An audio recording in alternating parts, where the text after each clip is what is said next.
Good evening from Hofstra University in Hempstead, New York. I'm Lester Holt, anchor of NBC Nightly News. I want to welcome you to the first presidential debate. The participants tonight are Donald Trump and Hillary Clinton. This debate is sponsored by the Commission on Presidential Debates, a nonpartisan, nonprofit organization. The commission drafted tonight's format, and the rules have been agreed to by the campaigns. The 90-minute debate is divided into 6 segments, each 50 minutes long.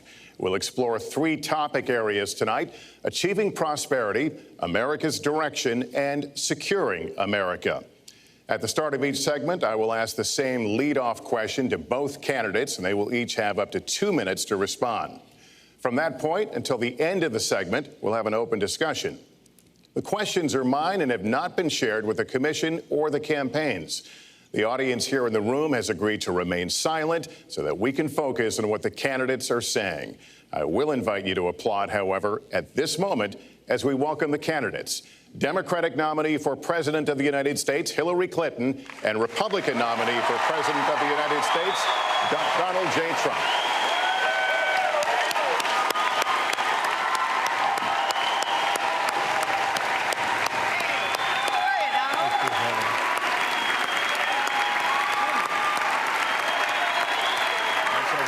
Good luck to you. Mr. Trump, good luck to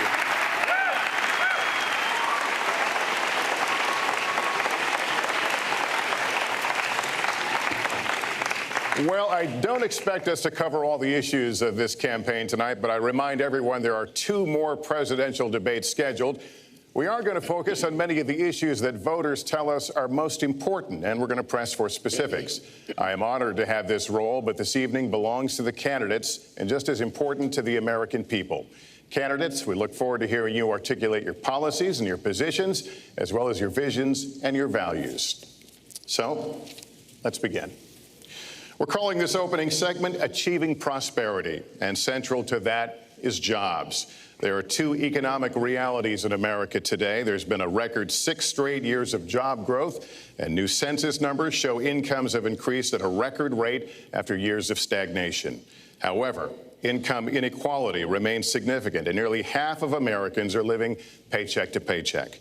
Beginning with you, Secretary Clinton, why are you a better choice than your opponent to create the kinds of jobs that will put more money into the pockets of American workers? Well, thank you, Lester, and thanks to Hofstra for hosting us. The central question in this election is really what kind of country we want to be and what kind of future we'll build together. Today is my granddaughter's 2nd birthday, so I think about this a lot. First, we have to build an economy that works for everyone, not just those at the top. That means we need new jobs, good jobs, with rising incomes. I want us to invest in you. I want us to invest in your future. That means jobs in infrastructure, in advanced manufacturing, in innovation and technology, clean renewable energy, and small business, because most of the new jobs will come from small business. We also have to make the economy fairer. That starts with raising the national minimum wage and also guarantee, finally, equal pay for women's work. I also want to see more companies do profit sharing. If you help create the profits, you should be able to share in them, not just the executives at the top. And I want us to do more to support people who are struggling to balance family and work. I've heard from so many of you about the difficult choices you face and the stresses that you're under. So let's have paid family leave, earned sick days. Let's be sure we have affordable child care and debt-free college. How are we going to do it? We're going to do it by having the wealthy pay their fair share and close the corporate loopholes. Finally, we tonight are on the stage together, Donald Trump and I. Donald, it's good to be with you. We're going to have a debate where we are talking about the important issues facing our country. You have to judge us. Who can shoulder the immense, awesome responsibilities of the presidency?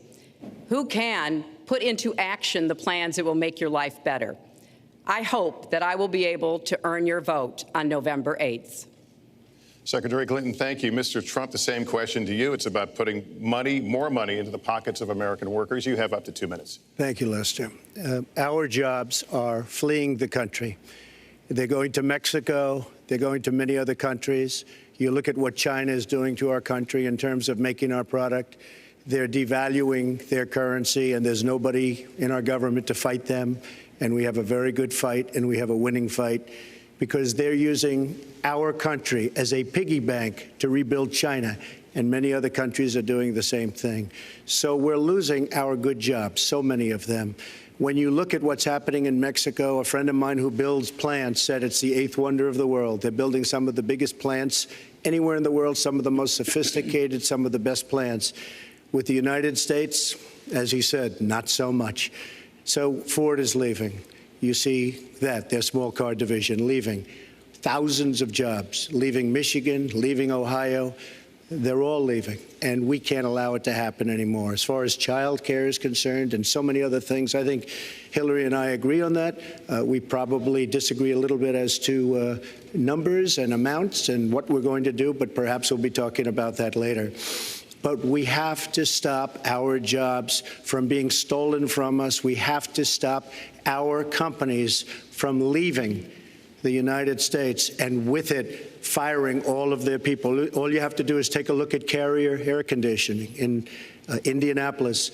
They fired 1,400 people. They're going to Mexico. So many, hundreds and hundreds of companies are doing this. We cannot let it happen.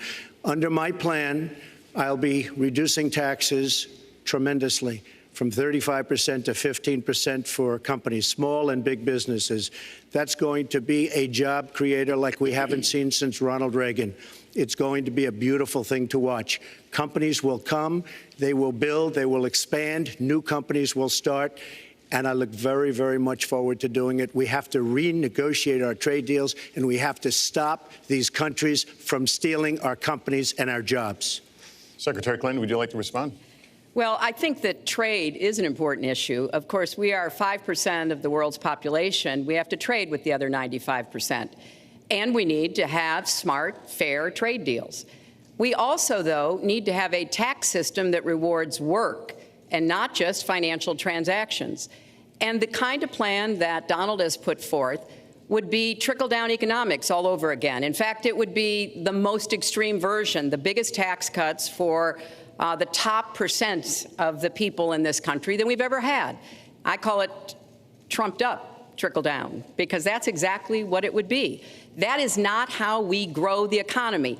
We just have a different view about what's best for growing the economy, how we make investments that will actually produce jobs and rising incomes. I think we come at it from somewhat different perspectives. I understand that. You know, Donald was very fortunate in his life, and that's all to his benefit. He started his business with $14 million borrowed from his father, and he really believes that the more you help wealthy people, the better off we'll be, and that everything will work out from there. I don't buy that. I have a different experience. My father was a small businessman. He worked really hard. He printed drapery fabrics on long tables where he pulled out those fabrics, and he went down with a silk screen and dumped the paint in and took the squeegee and kept going.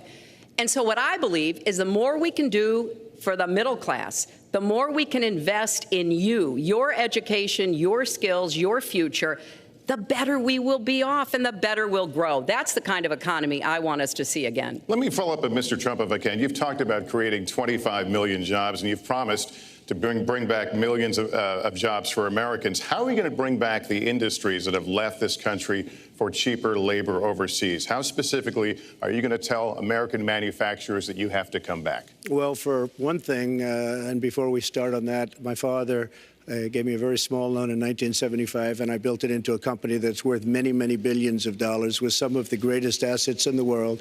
And I say that only because that's the kind of thinking that our country needs. Our country's in deep trouble.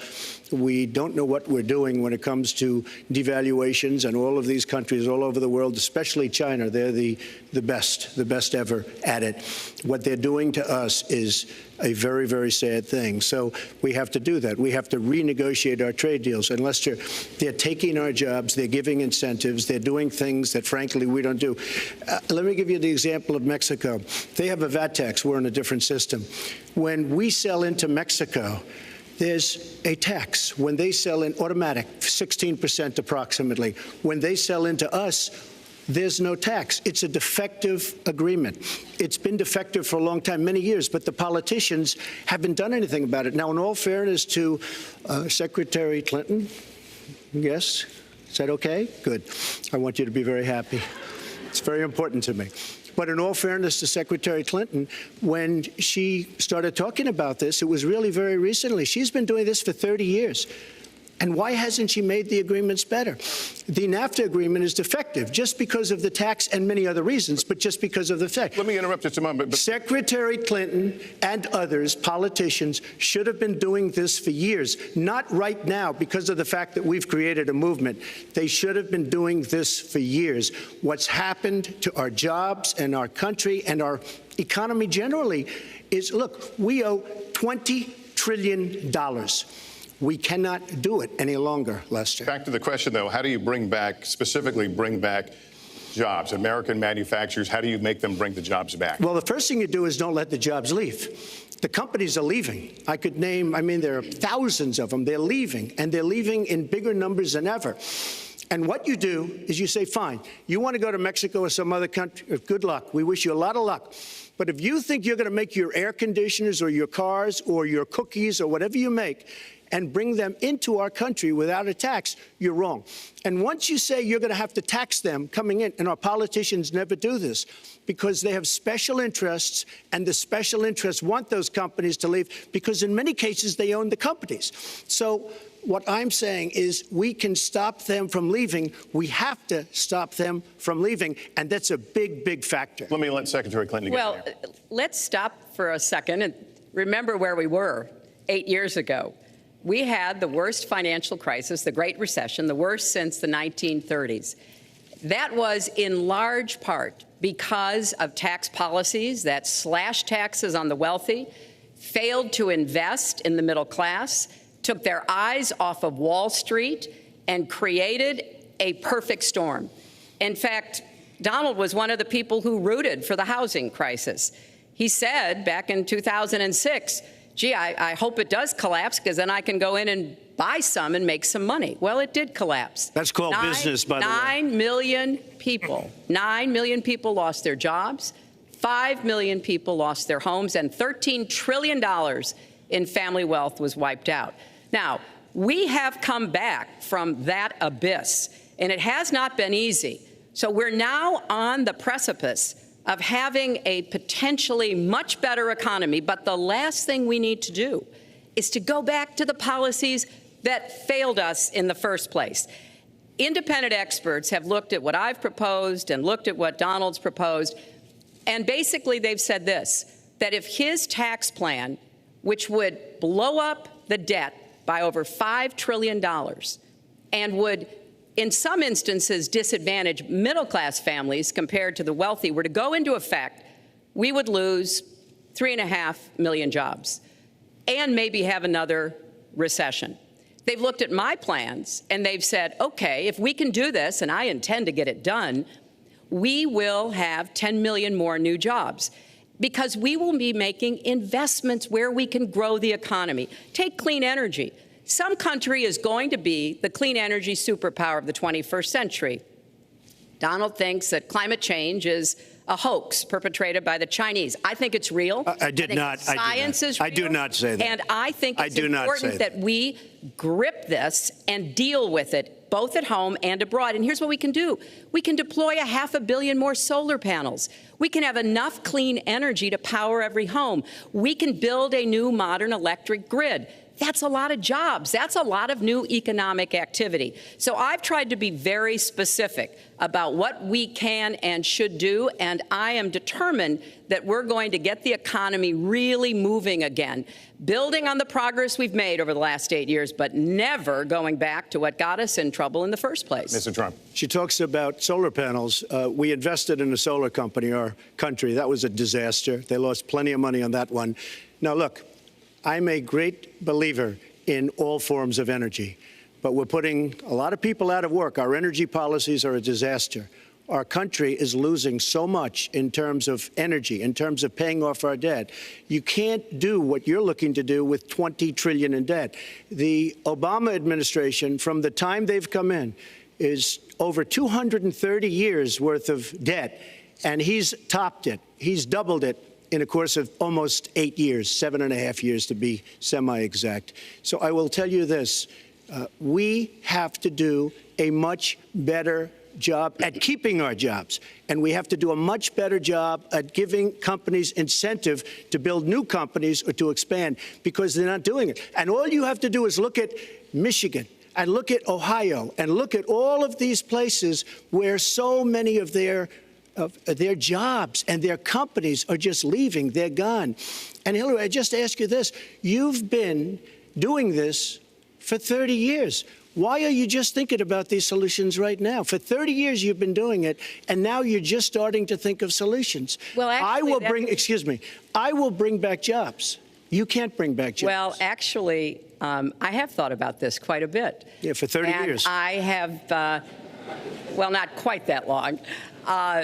I think my husband did a pretty good job in the 1990s. I think a lot about what worked and how we can make it work again. Well, he approved 3 million NAFTA. new jobs, he approved a balanced NAFTA, budget, which is the single worst trade deal ever approved in this country. Incomes went up for everybody. Manufacturing jobs went up also in the 1990s, if we're actually going to look at the facts.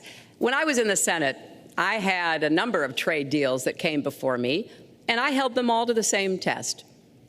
Will they create jobs in America?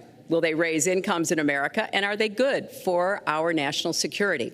Some of them I voted for. The biggest one, a multinational one known as CAFTA, I voted against. And because I hold the same standards as I look at all of these trade deals. But let's not assume that trade is the only challenge we have in the economy. I think it is a part of it, and I've said what I'm going to do. I'm going to have a special prosecutor. We're going to enforce the trade deals we have, and we're going to hold people accountable. When I was Secretary of State, we actually increased American exports globally 30%. We increased them to China 50%. So I know how to really work to get new jobs and to get exports that help to create more new jobs. Well, you haven't done it in 30 years or 26 years. Well, I've been a senator, You haven't done it. And I have been a Secretary of State, and I have Your husband signed NAFTA, which was one of the worst things that ever happened to the manufacturing industry. That is your opinion. You go to New England, you go to Ohio, Pennsylvania, you go anywhere you want, Secretary Clinton, and you will see devastation where manufacturing is down 30, 40, sometimes 50%. NAFTA is the worst trade deal maybe ever signed anywhere, but certainly ever signed in this country. And now you want to approve Trans-Pacific Partnership. You were totally in favor of it. Then you heard what I was saying, how bad it is, and you said, I can't win that debate. But you know that if you did win, you would approve that, and that will be almost as bad as NAFTA. Nothing will ever top NAFTA. That is just not accurate. I was against it once it was finally negotiated and the terms were laid out. I wrote about that in... You called it the gold standard. Well, I hope... You called it the gold standard of trade deals. You said it's the finest deal you've ever seen. No. And then you heard what I said about it, and all of a sudden you were against it. Well, Donald, I know you live in your own reality, but that is not the facts. The facts are, I did say I hoped it would be a good deal, but when it was negotiated, which I was not responsible for, I concluded it wasn't. I wrote about that. So is it President Obama's fault? Is it President Obama's fault? Even announced. Look, there are Secretary, is it President Obama's fault? There are because he's pushing it. There are different views about what's good for our country, our economy, and our leadership in the world. And I think it's important to look at what we need to do to get the economy going again. That's why I said new jobs with rising incomes, investments, not in more tax cuts that would add $5 trillion to the debt. But you have no plan. Oh, I do. Secretary, in fact, you have no plan. A book about it. It's called Stronger Together. You can pick it up tomorrow. That's about all you folks, at the bookstore or at an airport near you. We're going to move to... But it's because I see this. We need to have strong growth, fair growth, sustained growth. We also have to look at how we help families balance the responsibilities at home and the responsibilities at business. So we have a very robust set of plans, and people who have looked at both of our plans have concluded that mine would create 10 million jobs and yours would lose us 3.5 million jobs and explode You are going to approve one of the biggest tax cuts in history. You are going to approve one of the biggest tax increases in history. you are going to drive business out. Your regulations are a disaster, and you're going to increase regulations all over the place. And by the way, my tax cut is the biggest since Ronald Reagan. I'm very proud of it. It will create tremendous numbers of new jobs. But regulations, you are going to regulate these businesses out of existence. When I go around, Lester, I tell you this, I've been all over. And when I go around, despite the tax cut, the things that business and people like the most is the fact that I'm cutting regulation. You have regulations on top of regulations, and new companies cannot form, and old companies are going out of business, and you want to increase the regulations and make them even worse. I'm going to cut regulations, but I'm going to cut taxes big league, and you're going to raise taxes big league. End of story. Let me get you to pause right there, because we're going to move into the next segment. We're going to talk taxes. That can't be left to stand. Please, take 30 seconds. I kind of assumed that there would be a lot of these charges and claims. And so we have taken the homepage of my website, HillaryClinton.com, and we've turned it into a fact checker. So if you want to see in real time what the facts are, please go and take a look. And take a look at mine also, and you'll see. Not add a penny to the debt. And your plans would add $5 trillion to the debt. What I have proposed would cut regulations and streamline them for small businesses. What I have proposed would be paid for by raising taxes on the wealthy, because they have made all the gains in the economy. And I think it's time that the wealthy and corporations paid their fair share to support this country. Well, you just opened the next segment. Well, look, could I just finish? I think I should. I'm going to give you a chance right here. And you take a look at her website. She's going to raise taxes $1.3 trillion. Mr. Trump, and look at her website. You know what? It's no different than this. She's telling us how to fight ISIS. Just go to her website. She tells you how to fight ISIS on her website. I don't think General Douglas MacArthur would like that too much. The next segment, we're continuing the subject of... Well, at least I have a plan to fight ISIS. No, you're telling the enemy everything you want to do. No, we're not. See, you're telling the enemy everything you want to do. No wonder you've been fighting. No wonder you've been fighting ISIS your entire adult life. Folks, go to the fact checkers. Get to work. You are unpacking a lot here, and we're still in the issue of achieving prosperity. And I want to talk about taxes. The fundamental difference between the two of you concerns the wealthy. Secretary Clinton, you're calling for a tax increase in the wealthiest Americans. I'd like you to further defend that. And Mr. Trump, you're calling for tax cuts for the wealthy. I'd like you to defend that. And this next 2-minute answer goes to you, Mr. Trump. Well, I'm really calling for major jobs, because the wealthy are going to create tremendous jobs. They're going to expand their companies. They're going to do a tremendous job. I'm getting rid of the carried interest provision. And if you really look, it's not a tax. It's really not a great thing for the wealthy. It's a great thing for the middle class. It's a great thing for companies to expand. And when these people are going to put billions and billions of dollars into companies, and when they're going to bring $2.5 trillion back from overseas, where they can't bring the money back because politicians like Secretary Clinton won't allow them to bring the money back because the taxes are so onerous and the bureaucratic red tape. So what is so bad? So what they're doing is they're leaving our country, and they're, believe it or not, leaving because taxes are too high and because some of them have lots of money outside of our country, and instead of bringing it back and putting the money to work because they can't work out a deal and everybody agrees it should be brought back. Instead of that, they're leaving our country to get their money because they can't bring their money back into our country because of bureaucratic red tape, because they can't get together, because we have a president that can't sit them around a table and get them to approve something. And here's the thing. Republicans and Democrats agree that this should be done. $2.5 trillion. I happen to think it's double that. It's probably $5 trillion that we can't bring into our country, Lester. And with a little leadership, you'd get it in here very quickly, and it could be put to use on the inner cities and lots of other things, and it would be beautiful. But we have no leadership. And honestly, that starts with Secretary Clinton. All right, you have 2 minutes on the same question to defend tax increases on the wealthiest Americans, Secretary Clinton. I have a feeling that by the end of this evening, I'm going to be blamed for everything that's ever happened. Why not? Why not? Yeah, why not? just join the debate by saying more crazy things.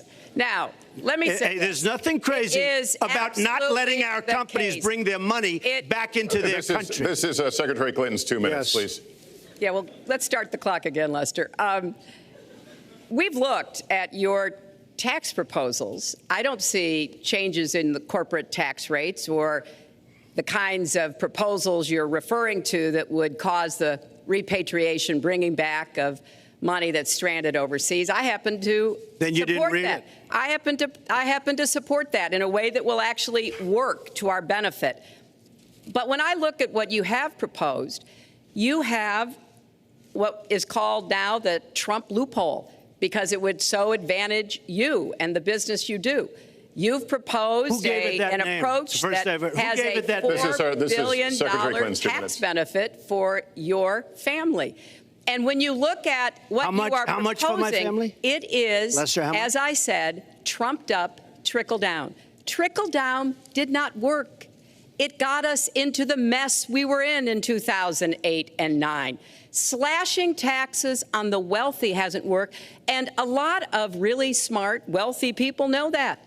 And they are saying, hey, we need to do more to make the contributions we should be making to rebuild the middle class. I don't think top-down works in America.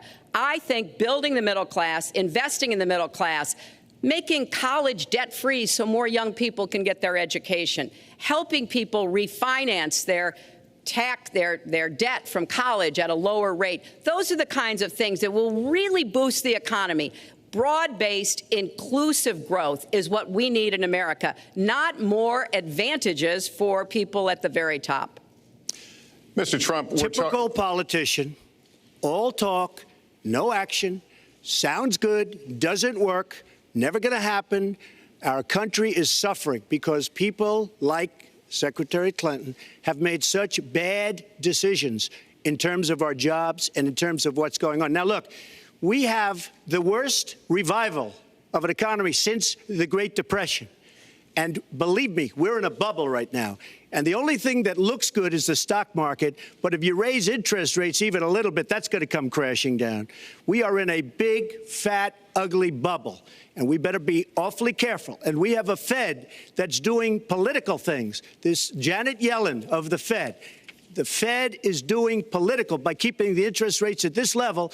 And believe me, the day Obama goes off and he leaves and he goes out to the golf course for the rest of his life to play golf, when they raise interest rates, you're going to see some very bad things happen because the Fed is not doing their job. The Fed is being more political than Secretary Clinton. Mr. Trump, we're talking about the burden that Americans have to pay, yet you have not released your tax returns. And the reason nominees have released their returns for decades is that voters will know if their potential president owes money to, who he owes it to, and any business conflicts. Don't Americans have a right to know if there are any conflicts of interest? I don't mind releasing. I'm under a routine audit, and it'll be released. And as soon as the audit's finished, it'll be released. But you will learn more about Donald Trump by going down to the federal elections, where I filed a 104-page, essentially financial statement of sorts, the forms that they have. It shows income. In fact, the income, I just looked today, the income is filed at $694 million for this past year. $694 million.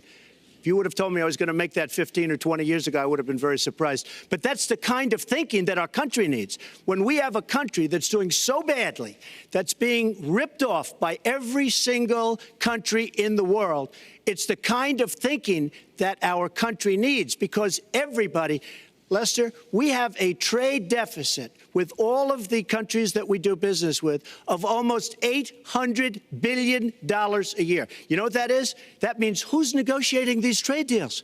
We have people that are political hacks negotiating our trade deals. The IRS has an audit of your taxes. You're perfectly free to release your taxes during an audit. And so the question, does the public's right to know outweigh your personal? Well, I told you, I will release them as soon as the audit. Look, I've been under audit almost for 15 years. I know a lot of wealthy people that have never been audited. I said, do you get audited? I get audited almost every year. And in a way, I should be complaining. I'm not even complaining. I don't mind it. It's almost become a way of life. I get audited by the IRS, but other people don't. I will say this. We have a situation in this country that has to be taken care of. I will release my tax returns against my lawyer's wishes when she releases her 33,000 emails that have been deleted. As soon as she releases them, I will release my tax returns, and that's against my lawyers. They say don't do it.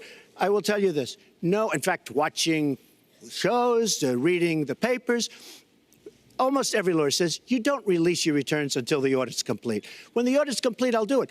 But I would go against them if she releases her email. So it's negotiable? It's not negotiable. No, let her release the email. Why did she delete 33,000? Well, I'll let her ask that, but let me just admonish the audience one more time. There was an agreement. We did ask you to be silent, so it would be helpful for us. Secretary Clinton. Well, I think you've just seen another example of bait and switch here. For 40 years, everyone running for president has released their tax returns. You can go and see nearly, I think, 39, 40 years of our tax returns, but everyone has done it. We know the IRS has made clear there is no prohibition on releasing it when you're under audit. So you've got to ask yourself, why won't he release his tax returns? And I think there may be a couple of reasons. First, maybe he's not as rich as he says he is. Second, maybe he's not as charitable as he claims to be. Third, we don't know all of his business dealings, but we have been told through investigative reporting that he owes about $650 million to Wall Street and foreign banks. Or maybe he doesn't want the American people, all of you watching tonight, to know that he's paid nothing in federal taxes, because the only years that anybody's ever seen were a couple of years when he had to turn them over to state authorities when he was trying to get a casino license, and they showed he didn't pay any federal income tax. So if he's paid zero, that means zero for troops, zero for vets, zero for schools or health. And I think probably he's not all that enthusiastic about having the rest of our country see what the real reasons are, because it must be something really important, even terrible, that he's trying to hide. And the financial disclosure statement, they don't give you the tax rate. They don't give you all the details that tax returns would. And it just seems to me that this is something that the American people deserve to see. And I have no reason to believe that he's ever going to release his tax returns, because there's something he's hiding. And we'll guess. We'll keep guessing at what it might be that he's hiding. But I think the question is, were he ever to get near the White House, what would be those conflicts? Who does he owe money to? Well, he owes you the answers to that, and he should provide them. He also raised the issue of your emails. Do you want to respond to that? I do. You know, I made a mistake using a private email. That's for sure. And if I had to do it over again, I would obviously do it differently. But I'm not going to make any excuses. It was a mistake, and I take responsibility for that. Mr. Trump? That was more than a mistake. That was done purposely, okay? That was not a mistake. That was done purposely. When you have your staff taking the Fifth Amendment, taking the Fifth, so they're not prosecuted. When you have the man that set up the illegal server taking the Fifth, I think it's disgraceful. And believe me, this country thinks it's disgraceful. It really thinks it's disgraceful also. As far as my tax returns, you don't learn that much from tax returns, that I can tell you. You learn a lot from financial disclosure, and you should go down and take a look at that. The other thing, I'm extremely underleveraged. The report that said 650, which, by the way, a lot of friends of mine that know my business said, boy, that's really not a lot of money. It's not a lot of money relative to what I had. The buildings that were in question, they said in the same report, which was actually, it wasn't even a bad story, to be honest with you, but the buildings are worth $3.9 billion. And the 650 isn't even on that. But it's not 650. It's much less than that. But I could give you a list of banks. I would, if that would help you, I would give you a list of banks. These are very fine institutions, very fine banks. I could do that very quickly. I am very underleveraged. I have a great company. I have a tremendous income. And the reason I say that is not in a braggadocious way. It's because it's about time that this country had somebody running it that has an idea about money.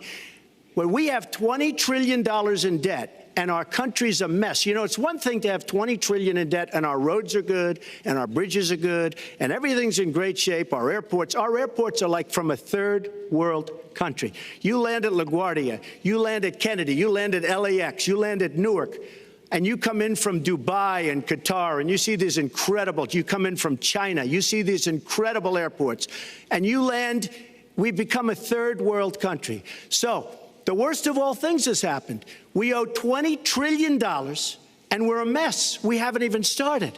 And we've spent $6 trillion in the Middle East, according to a report that I just saw, whether it's 6 or 5, but it looks like it's 6. $6 trillion in the Middle East. We could have rebuilt our country twice, and it's really a shame. And it's politicians like Secretary Clinton that have caused this problem. Our country has tremendous problems. We're a debtor nation, we're a serious debtor nation, and we have a country that needs new roads, new tunnels, new bridges, new airports, new schools, new hospitals, and we don't have the money because it's been squandered on so many of your ideas. Let you and respond, maybe and we'll move to our because next. you haven't paid any federal income tax for a lot of years. And the other thing I think is important It would be squandered too, believe me.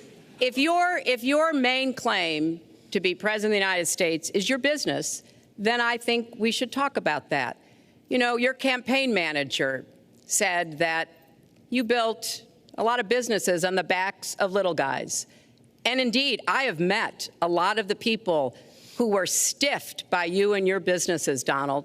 I've met dishwashers, painters, architects, glass installers, marble installers, drapery installers, like my dad was, who you refused to pay when they finished the work that you asked them to do. We have an architect in the audience who designed one of your clubhouses at one of your golf courses. It's a beautiful facility. It immediately was put to use, and you wouldn't pay what the man needed to be paid, what he was charging you. Maybe he didn't do a good job, and I was unsatisfied with his work, which our country should do too. The thousands of people that you have stiffed over the course of your business not deserve some kind of apology from someone who has taken their labor, taken the goods that they produced, and then refused to pay them? I can only say that I'm certainly relieved that my late father never did business with you. He provided a good middle-class life for us, but the people he worked for, he expected the bargain to be kept on both sides. And when we talk about your business, you've taken business bankruptcy 6 times. There are a lot of great business people that have never taken bankruptcy once. You call yourself the king of debt. You talk about leverage. You even at one time suggested that you would try to negotiate down the national debt of the United States. Well, sometimes there's not a direct transfer of skills from business to government, but sometimes what happened in business would be really bad for government. Let's let Mr. And Trump we need to be very clear about that. Look, it's all words. It's all sound bites. I built an unbelievable company, some of the greatest assets anywhere in the world, real estate assets anywhere in the world, beyond the United States, in Europe, lots of different places. It's an unbelievable company. But on occasion, 4 times, we used certain laws that are there. And when Secretary Clinton talks about people that didn't get paid, first of all, they did get paid a lot, but taking advantage of the laws of the nation. Now, if you want to change the laws, you've been there a long time, change the laws. But I take advantage of the laws of the nation because I'm running a company. My obligation right now is to do well for myself, my family, my employees, for my companies. And that's what I do. But what she doesn't say is the tens of thousands of people that are unbelievably happy and that love me. I'll give you an example. We're just opening up on Pennsylvania Avenue, right next to the White House. So if I don't get there one way, I'm going to get to Pennsylvania Avenue another. But we're opening the old post office. Under budget, ahead of schedule, saved tremendous money. I'm a year ahead of schedule. And that's what this country should be doing. We build roads and they cost 2 and 3 and 4 times what they're supposed to cost. We buy products for our military and they come in at costs that are so far above what they were supposed to be because we don't have people that know what they're doing. When we look at the budget is bad to a large extent because we have people that have no idea as to what to do and how to buy. The Trump International is way under budget and way ahead of schedule, and we should be able to do that for our country. Well, we're well behind schedule, so I want to move to our next segment. We move into our next segment talking about America's direction, and let's start by talking about race. The share of Americans who say race relations are bad in this country is the highest it's been in decades, much of it amplified by shootings of African Americans by police, as we've seen recently in Charlotte and Tulsa. Race has been a big issue in this campaign, and one of you is going to have to bridge a very wide and bitter gap. So how do you heal the divide? Secretary Clinton, you get 2 minutes on this. Well, you're right.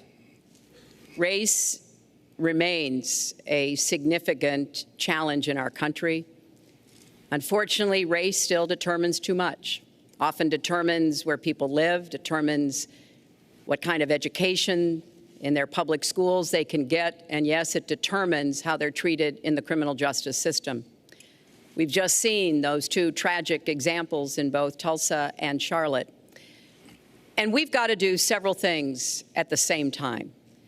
We have to restore trust between communities and the police. We have to work to make sure that our police are using the best training, the best techniques, that they're well prepared to use force only when necessary. Everyone should be respected by the law, and everyone should respect the law. Right now, that's not the case in a lot of our neighborhoods. So I have, ever since the first day of my campaign, called for criminal justice reform. I've laid out a platform that I think would begin to remedy some of the problems we have in the criminal justice system.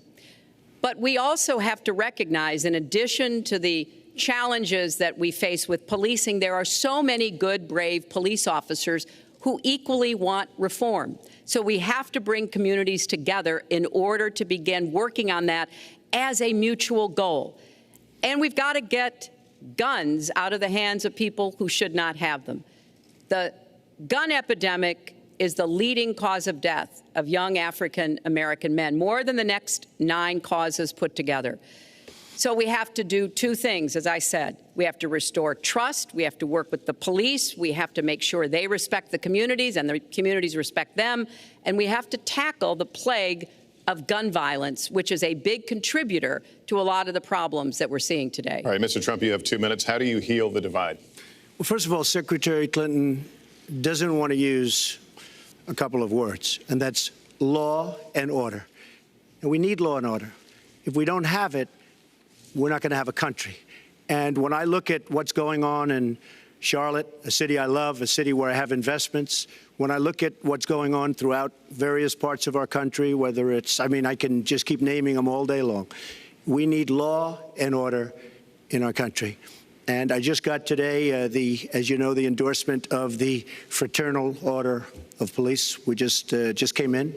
We have endorsements from, I think, almost every police group, a large percentage of them in the United States. We have a situation where we have our inner cities, African Americans, Hispanics, are living in hell because it's so dangerous. You walk down the street, you get shot. In Chicago, they've had thousands of shootings, thousands, since January 1st. Thousands of shootings. And I'm saying, where is this? Is this a war-torn country? What are we doing? And we have to stop the violence. We have to bring back law and order. In a place like Chicago, where thousands of people have been killed, thousands over the last number of years. In fact, almost 4,000 have been killed since Barack Obama became president. Almost 4,000 people in Chicago have been killed. We have to bring back law and order. Now, whether or not in a place like Chicago you do stop and frisk, which worked very well, Mayor Giuliani is here, it worked very well in New York, it brought the crime rate way down. But you take the gun away from criminals that shouldn't be having it. We have gangs roaming the street, and in many cases, they're illegally here, illegal immigrants, and they have guns, and they shoot people. And we have to be very strong, and we have to be very vigilant. We have to know what we're doing. Right now, our police, in many cases, are afraid to do anything. We have to protect our inner cities because African-American communities are being decimated by crime. Your two minutes expired, but I do want to follow up. Stop and frisk was ruled unconstitutional in New York because it largely singled out Black and Hispanic young men. No, you're wrong. It went before a judge who was a very against police judge.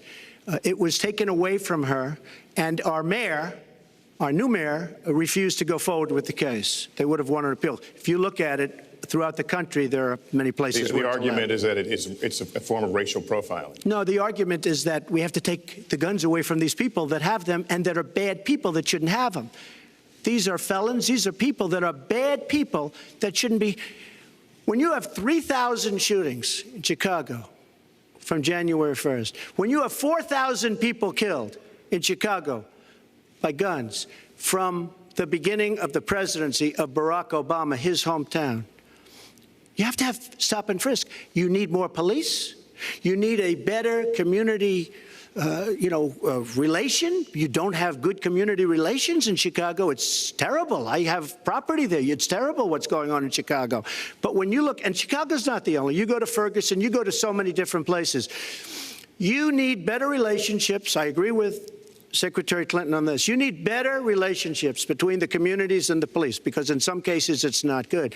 But you look at Dallas, where the relationships were really studied. The relationships were really a beautiful thing. And then 5 police officers were killed one night very violently.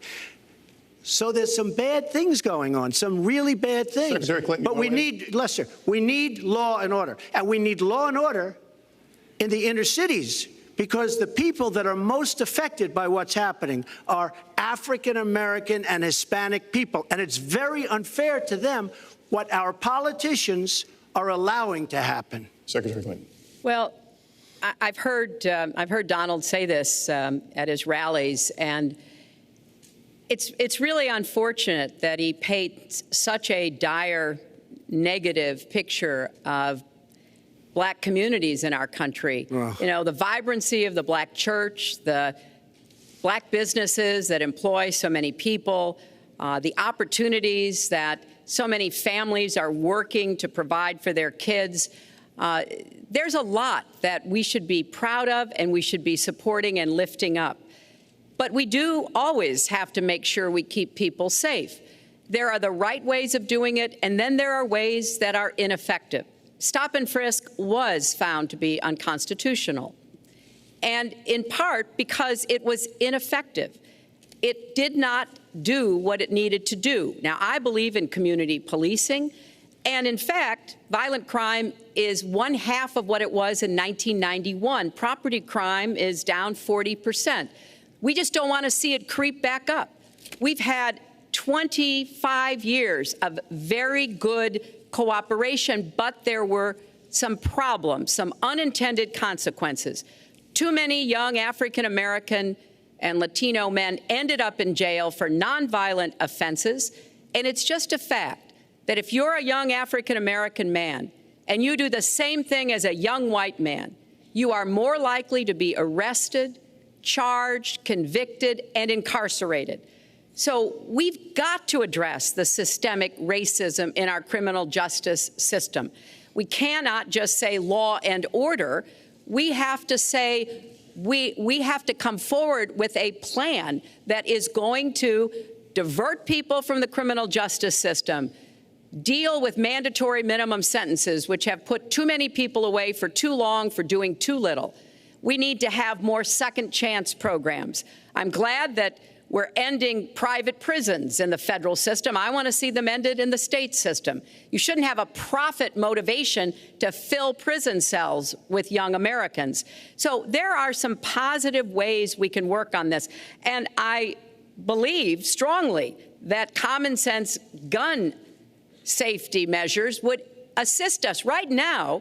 And this is something Donald has supported along with the gun lobby. Right now, we've got too many military-style weapons on the streets. In a lot of places, our police are outgunned.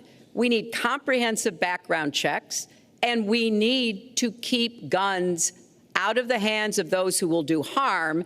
And we finally need to pass a prohibition on anyone who's on the terrorist watch list from being able to buy a gun in our country. If you're too dangerous to fly, you are too dangerous to buy a gun. So there are things we can do, and we ought to do it in a bipartisan way. Secretary Clinton, last week you said we've got to do everything possible to improve policing, to go right at implicit bias. Do you believe that police are implicitly biased against black people?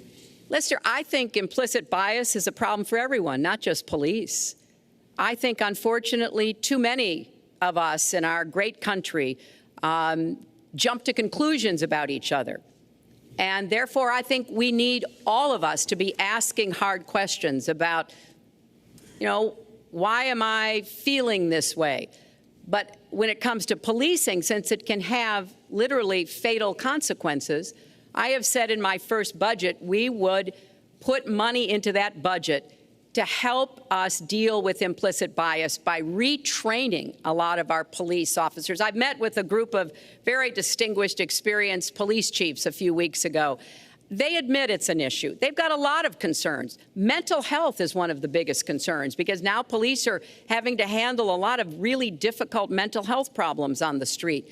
They want support. They want more training. They want more assistance. And I think the federal government could be in a position where we would offer and provide that. I'd like to respond. Please. First of all, I agree, and a lot of people, even within my own party, want to give certain rights to people on watch lists and no-fly lists. I agree with you. When a person is on a watch list or a no-fly list, and I have the endorsement of the NRA, which I'm very proud of. These are very, very good people, and they're protecting the Second Amendment. But I think we have to look very strongly at no-fly lists and watch lists. And when people are on there, even if they shouldn't be on there, we'll help them. We'll help them legally. We'll help them get off. But I tend to agree with that quite strongly. I do want to bring up the fact that you were the one that brought up the word super predator about young black youth. And that's a term that I think was it's been horribly met, as you know. I think you've apologized for it. But I think it was a terrible thing to say. And when it comes to stop and frisk, you're talking about taking guns away. Well, I'm talking about taking guns away from gangs and people that use them. And I really don't think you disagree with me on this, if you want to know the truth. I think maybe there's a political reason why you can't say it, but I really don't believe. In New York City, stop and frisk, we had 2,200 murders, and stop and frisk brought it down to 500 murders. 500 murders is a lot of murders. Hard to believe. 500 is supposed to be good. But we went from 2,200 to 500, and it was continued on by Mayor Bloomberg, and it was terminated by current mayor. But stop and frisk had a tremendous impact on the safety of New York City, tremendous beyond belief. So when you say it has no impact, it really did. It had a very, very big impact. Well, it's also fair to say, if we're going to talk about mayors, that under the current mayor, crime has continued to drop, including murders. So there is. You're wrong. No, I'm not. Murders are up. All right, you'll check. New York has done an excellent job, and I give credit. I give credit across the board, going back to mayors, to police chiefs, because it has worked, and other communities need to come together to do what will work as well. Look, one murder is too many.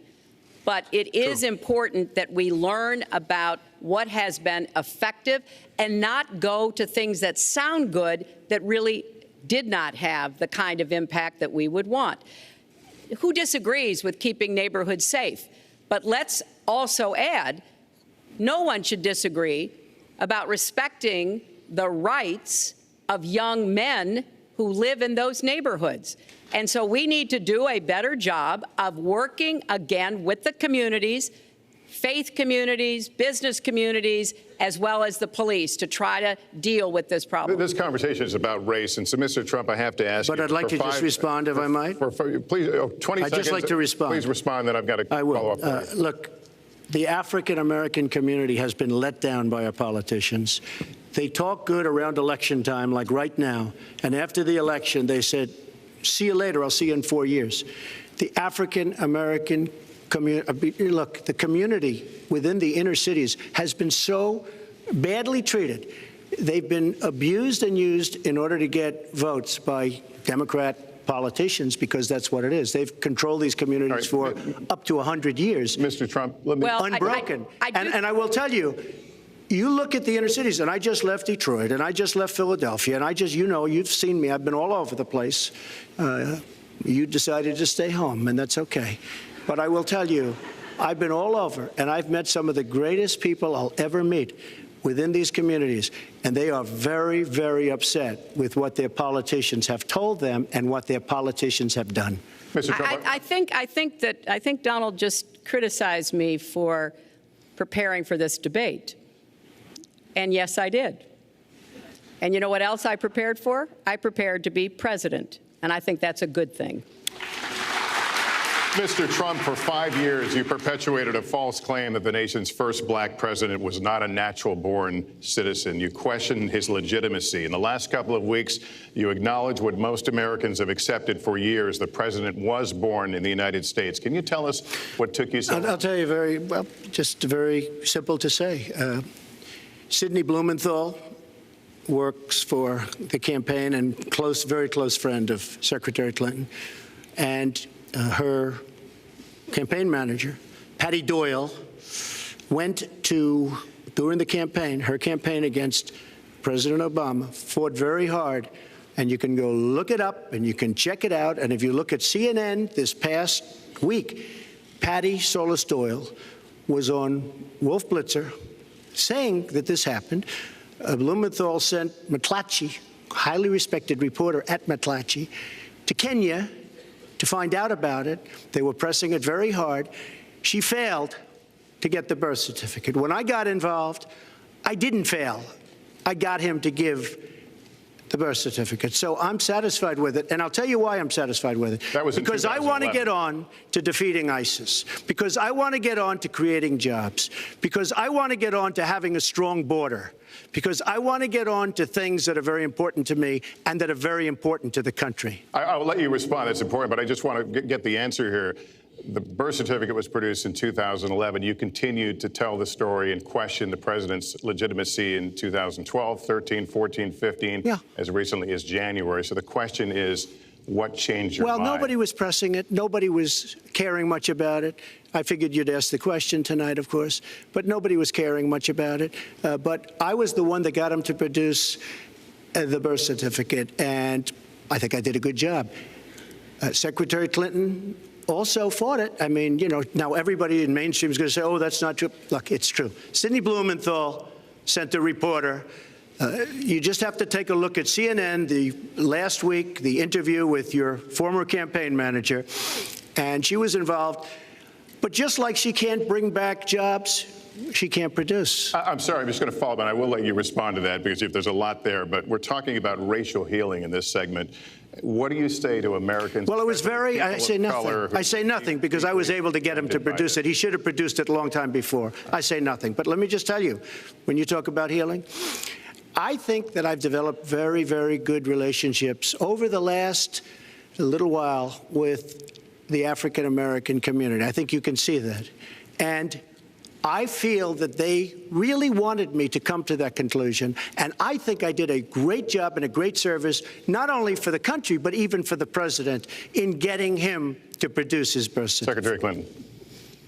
Well, just listen to what you heard. And clearly, as Donald just admitted, he knew he was going to stand on this debate stage, and Lester Holt was going to be asking us questions, so he tried to put the whole racist birther lie to bed. but it can't be dismissed that easily. He has really started his political activity based on this racist lie that our first black president was not an American citizen.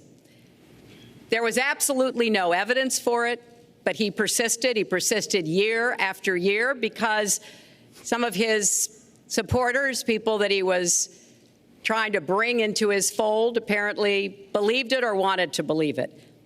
But remember, Donald started his career back in 1973 being sued by the Justice Department for racial discrimination because he would not rent apartments in one of his developments to African Americans, and he made sure that the people who worked for him understood that was the policy. He actually was sued twice by the Justice Department. So he has a long record of engaging in racist behavior. And the birther lie was a very hurtful one. You know, Barack Obama is a man of great dignity, and I could tell how much it bothered him and annoyed him that this was being touted and used against him. But I like to remember what Michelle Obama said in her amazing speech at our Democratic National Convention. When they go low, we go high. And Barack Obama went high, despite Donald Trump's best efforts to bring him down. Mr. Trump, you can respond, then we're going to move on to the next segment. I would love to respond. First of all, I got to watch, in preparing for this, some of your debates against Barack Obama. You treated him with terrible disrespect. And I watched the way you talk now about how lovely everything is and how wonderful you are. It doesn't work that way. You were after him. You were trying to. You even sent out, or your campaign sent out, pictures of him in a certain garb, very famous pictures. I don't think you can deny that. But just last week, your campaign manager said it was true. So when you try to act holier than thou, it really doesn't work. It really doesn't. Now, as far as the lawsuit, yes, when I was very young, I went into my father's company, had a real estate company in Brooklyn and Queens, and we, along with many, many other companies throughout the country, it was a federal lawsuit, were sued. We settled the suit with no admission of guilt. It was very easy to do, but they sued many people. I notice you bring that up a lot, and I also noticed the very nasty commercials that you do on me in so many different ways, which I don't do on you. Maybe I'm trying to save the money, but frankly, I look at that and I say, isn't that amazing? Because I settled that lawsuit with no admission of guilt, but that was a lawsuit brought against many real estate firms, and it's just one of those things. I'll go on one step further. In Palm Beach, Florida, tough community, a brilliant community, a wealthy community, probably the wealthiest community there is in the world. I opened a club and really got great credit for it. No discrimination against African Americans, against Muslims, against anybody. And it's a tremendously successful club, and I'm so glad I did it. And I have been given great credit for what I did, and I'm very, very proud of it. And that's the way I feel. That is the true way I feel. Our next segment is called Securing America. We want to start with a 21st century war happening every day in this country. Our institutions are under cyber attack, and our secrets are being stolen. So my question is, who's behind it, and how do we fight it? Secretary Clinton, this answer goes to you. Well, I think cybersecurity, cyber warfare will be one of the biggest challenges facing the next president, because clearly we're facing at this point two different kinds of adversaries. There are the independent hacking groups that do it mostly for commercial reasons, to try to steal information that they then can use to make money. But increasingly, we are seeing cyber attacks coming from states, organs of states. The most recent and troubling of these has been Russia. There's no doubt now that Russia has used cyber attacks against all kinds of organizations in our country, and I am deeply concerned about this. I know Donald's very praiseworthy of Vladimir Putin, but Putin is playing a really tough, long game here. And one of the things he's done is to let loose cyber attackers to hack into government files, to hack into personal files, hack into the Democratic National Committee. And we recently have learned that, that this is one of their preferred methods of trying to wreak havoc and collect information.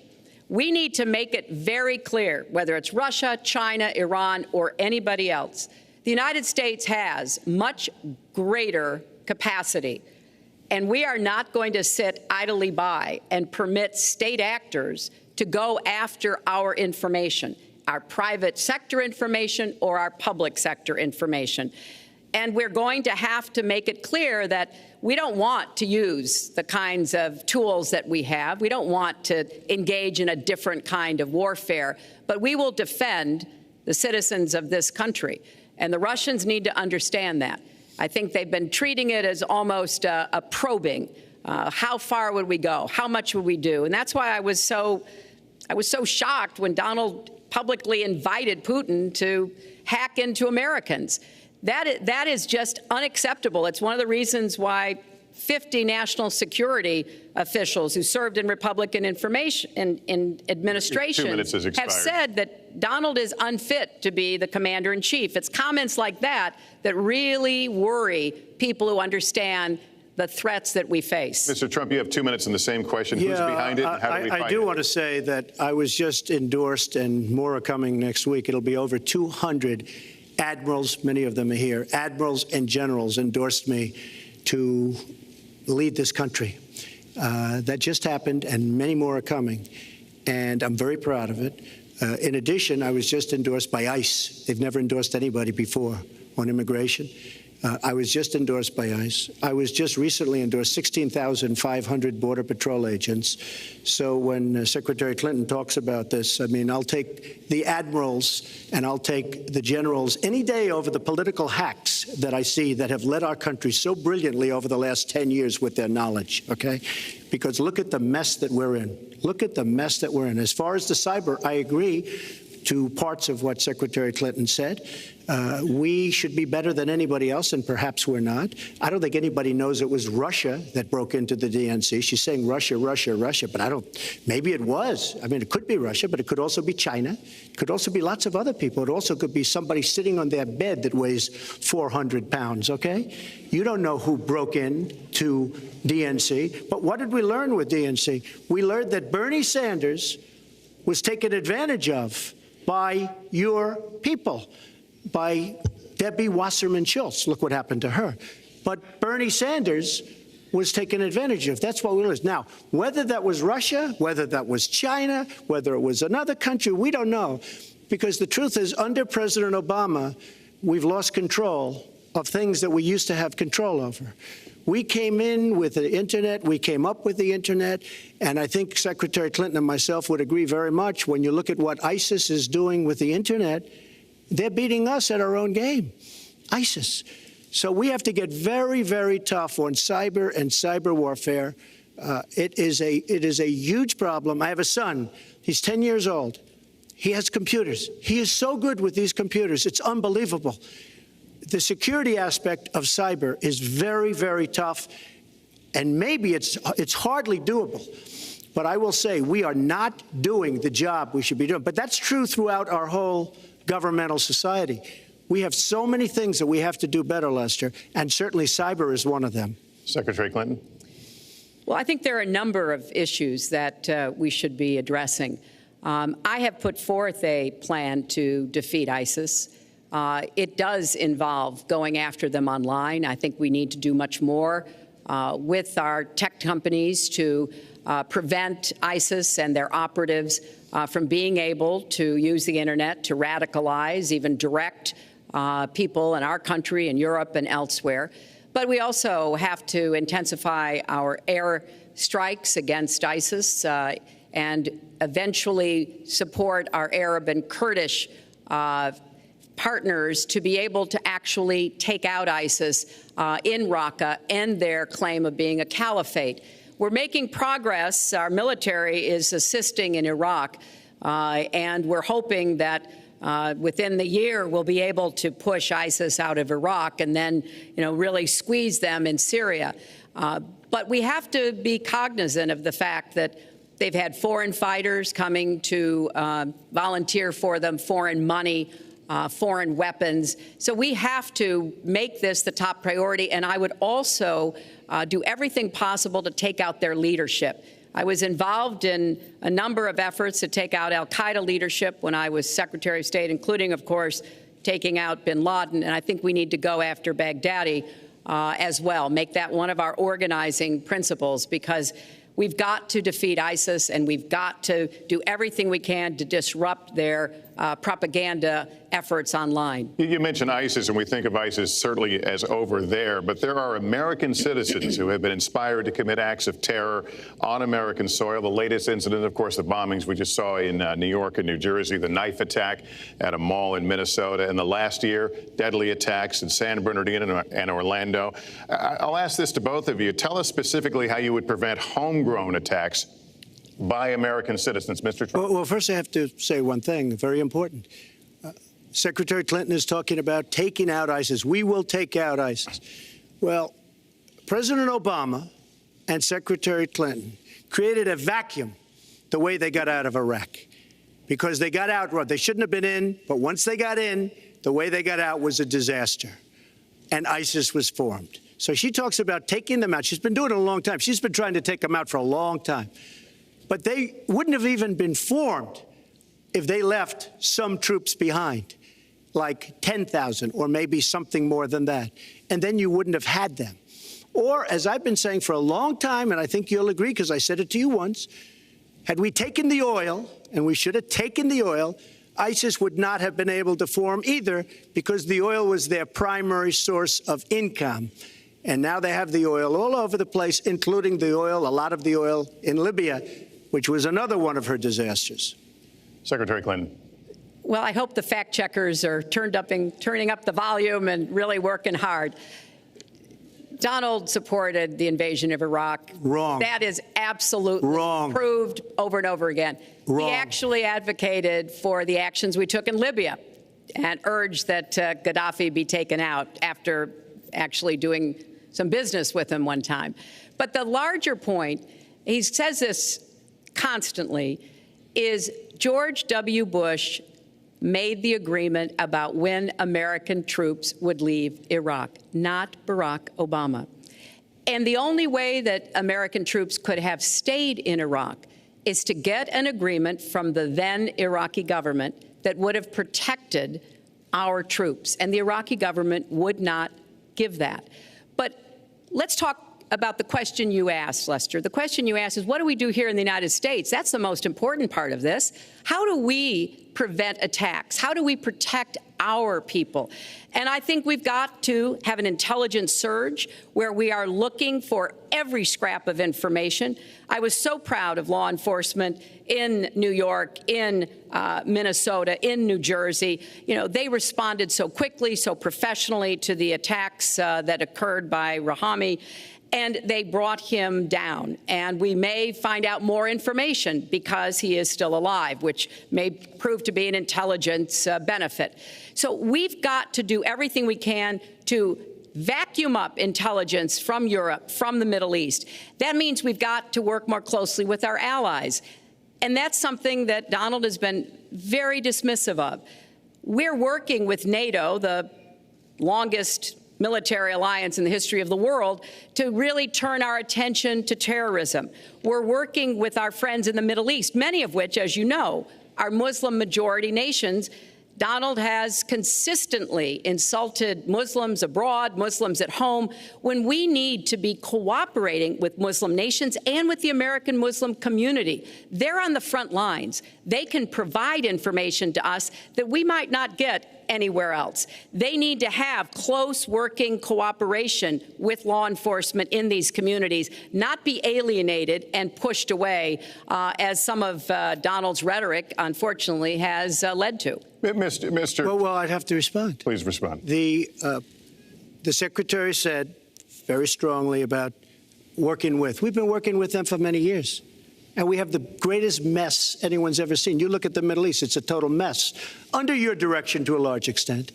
But you look at the Middle East, you started the Iran deal. That's another beauty, where you have a country that was ready to fall. I mean, they were doing so badly. They were choking on the sanctions, and now they're going to be actually probably a major power at some point pretty soon, the way they're going.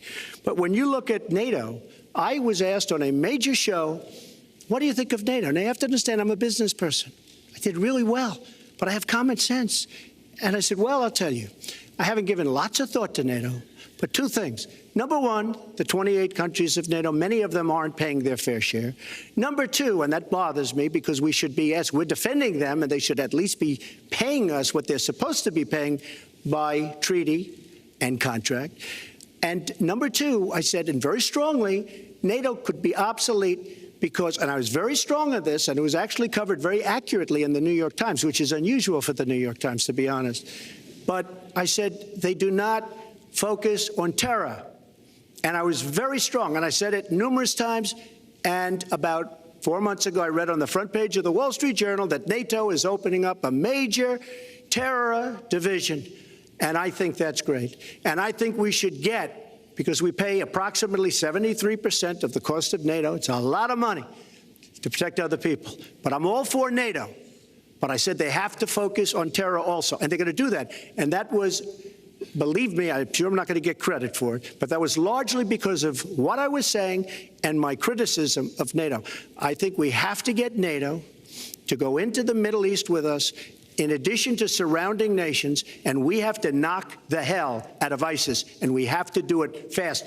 When ISIS formed in this vacuum created by Barack Obama and Secretary Clinton, and believe me, you were the ones that took out the troops. Not only that, you named the day. They couldn't believe it. They sat back probably and said, I can't believe it. They said, no, wait a minute. We've covered when they formed, this is something that never should have happened.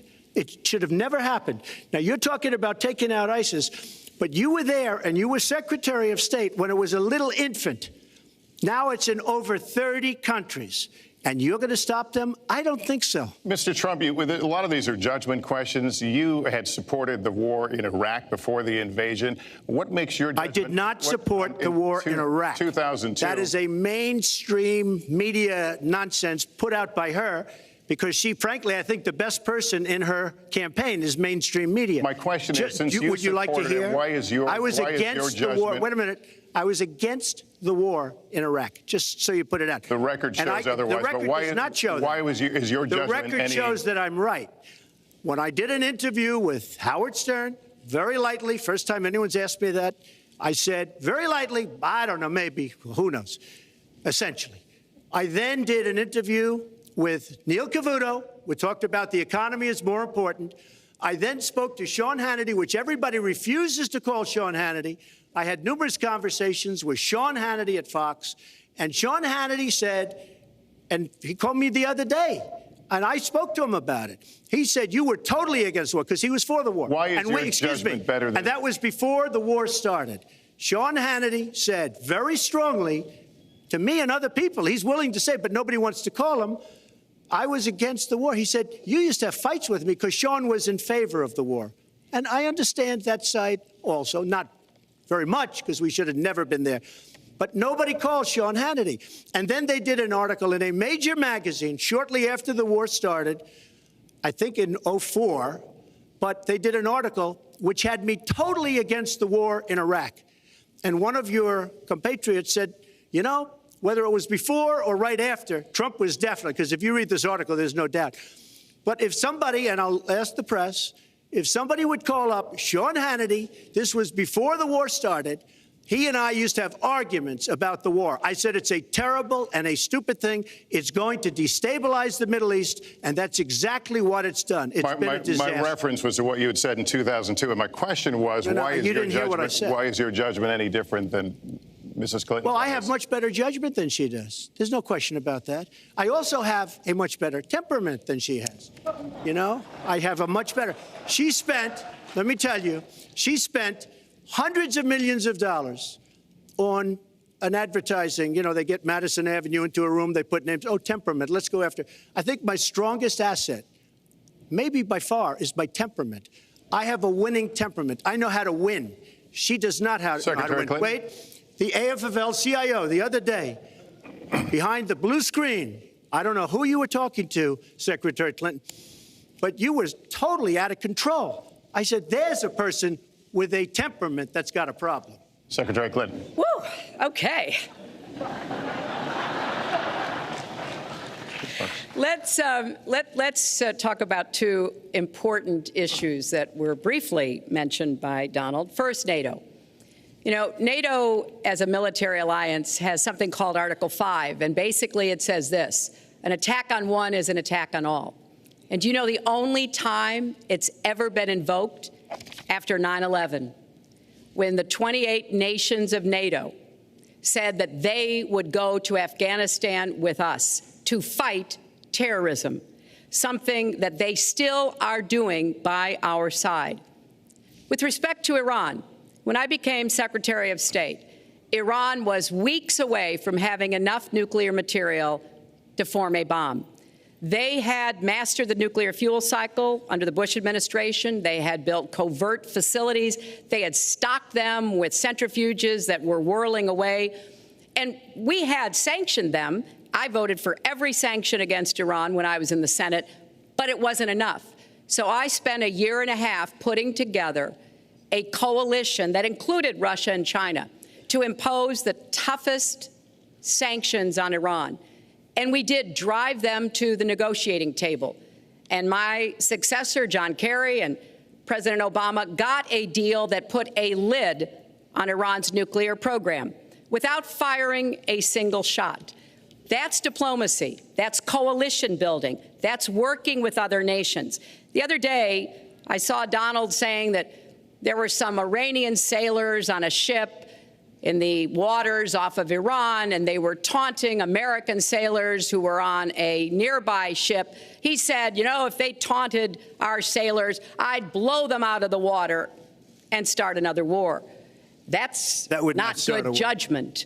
That is not the right temperament to be commander-in-chief, to be taunted. And the worst part of what we've heard Donald say has been about nuclear weapons. He has said repeatedly that he didn't care if other nations got nuclear weapons, Japan, South Korea, even Saudi Arabia. It has been the policy of the United States, Democrats and Republicans, to do everything we could to reduce the proliferation of nuclear weapons. He even said, well, you know, if there were a nuclear war in the East Asia, well, you know, that's fine. You know, have a good time, folks. And in fact, his cavalier attitude about nuclear weapons is so deeply troubling. That is the #1 threat we face in the world, and it becomes particularly threatening if terrorists ever get their hands on any nuclear material.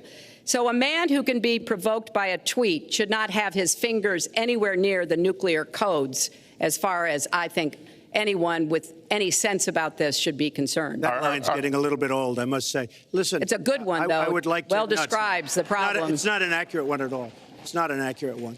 So I just want to give a lot of things, and just to respond, I agree with her on one thing. The single greatest problem the world has is nuclear armament, nuclear weapons, not global warming like you think and your president thinks. Nuclear is the single greatest threat. Just to go down the list, we defend Japan, we defend Germany, we defend South Korea, we defend Saudi Arabia, we defend countries. They do not pay us what they should be paying us because we are providing tremendous service and we're losing a fortune. That's why we're losing. We lose on everything. I say, who makes these? We lose on everything. Well, I said that it's very possible that if they don't pay a fair share, because this isn't 40 years ago where we could do what we're doing. We can't defend Japan, a behemoth selling us cars by the million. We need to move on. Wait, but it's very important. All I said was they may have to defend themselves or they have to help us out. We're a country that owes $20 trillion. They have to help us out. As far as the nuclear is concerned, I agree. It is the single greatest threat that this country has. Which leads my next question as we enter our last segment here still on the subject of securing America. On nuclear weapons, President Obama reportedly considered changing the nation's longstanding policy on first use. Do you support the current policy? Mr. Trump, you have 2 minutes on that. Well, I have to say that, for what Secretary Clinton was saying about nuclear with Russia, She's very cavalier in the way she talks about various countries. But Russia's been expanding. They have a much newer capability than we do. We have not been updating from the new standpoint. I looked the other night, I was seeing B-52s. They're old enough that your father, your grandfather could be flying them.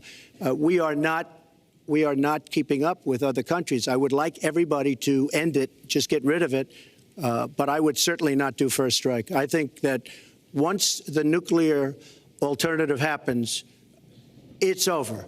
At the same time, we have to be prepared. I can't take anything off the table because you look at some of these countries. You look at North Korea.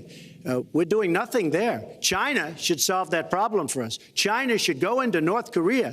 China is totally powerful as it relates to North Korea. And by the way, another one powerful is the worst deal I think I've ever seen negotiated that you started is the Iran deal.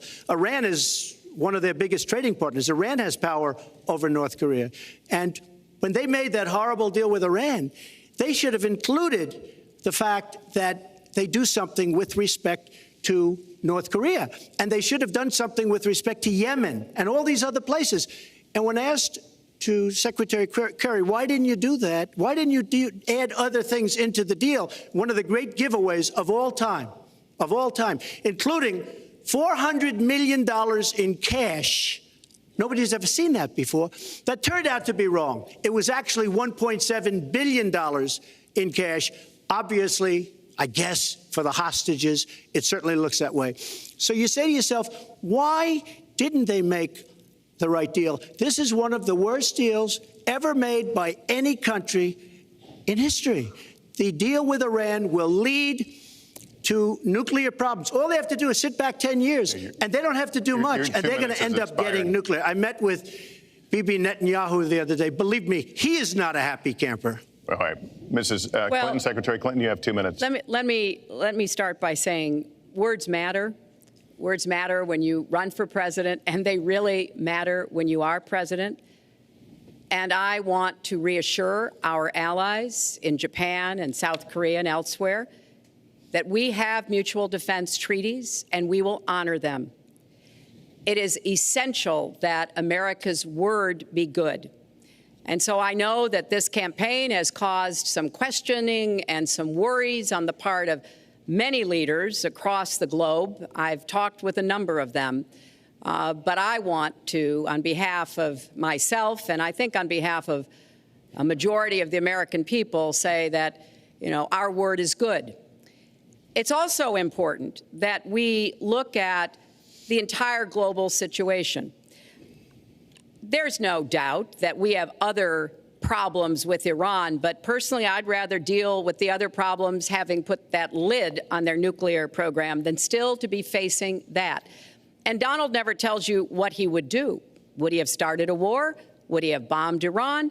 If he's going to criticize a deal that has been very successful in giving us access to Iranian facilities that we never had before, then he should tell us what his alternative would be. But it's like his plan to defeat ISIS. He says it's a secret plan, but the only secret is that he has no plan.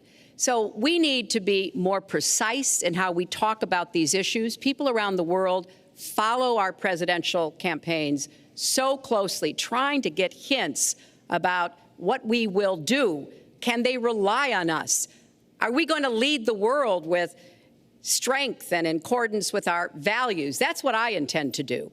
I intend to be a leader of our country that people can count on, both here at home and around the world, to make decisions that will further peace and prosperity, but also stand up to bullies, whether they're abroad or at home.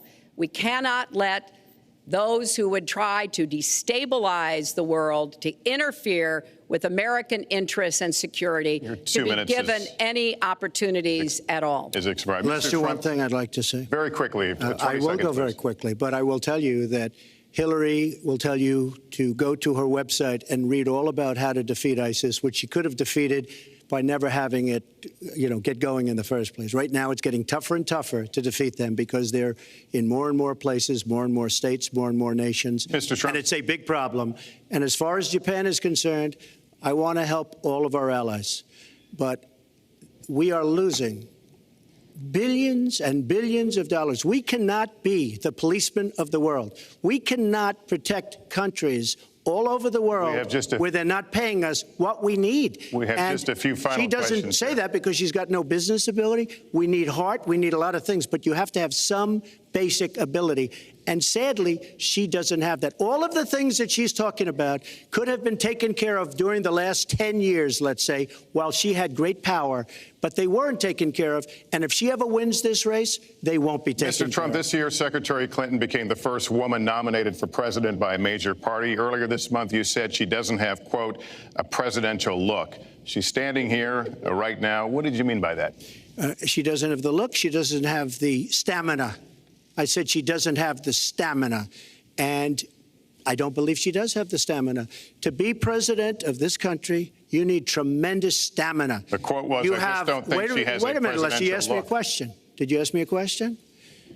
You have to be able to negotiate our trade deals. You have to be able to negotiate, that's right, with Japan, with Saudi Arabia. I mean, can you imagine we're defending Saudi Arabia, and with all of the money they have, we're defending them and they're not paying? All you have to do is speak to them. Wait, you have so many different things you have to be able to do, and I don't believe that Hillary has the stamina. Let's let her respond. Well, as soon as he travels to 112 countries and negotiates a peace deal, a ceasefire, a release of dissidents, an opening of new opportunities in nations around the world, or even spends 11 hours testifying in front of a congressional committee, he can talk to me about stamina. The world, let me tell you, Hillary has experience, but it's bad experience. We have made so many bad deals during the last, so she's got experience, that I agree, but it's bad experience.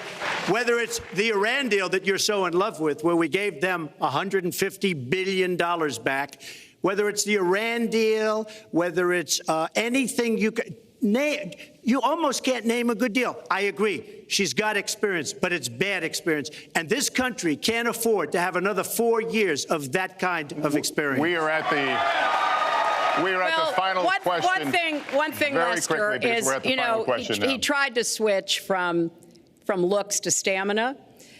But this is a man who has called women pigs, slobs, and dogs, and someone who has said pregnancy is an inconvenience to employers, who has said women don't deserve equal pay unless they do as good a job as men.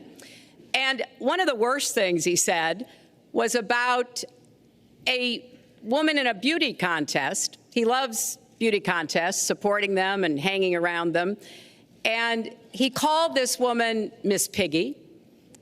Then he called her Miss Housekeeping because she was Latina.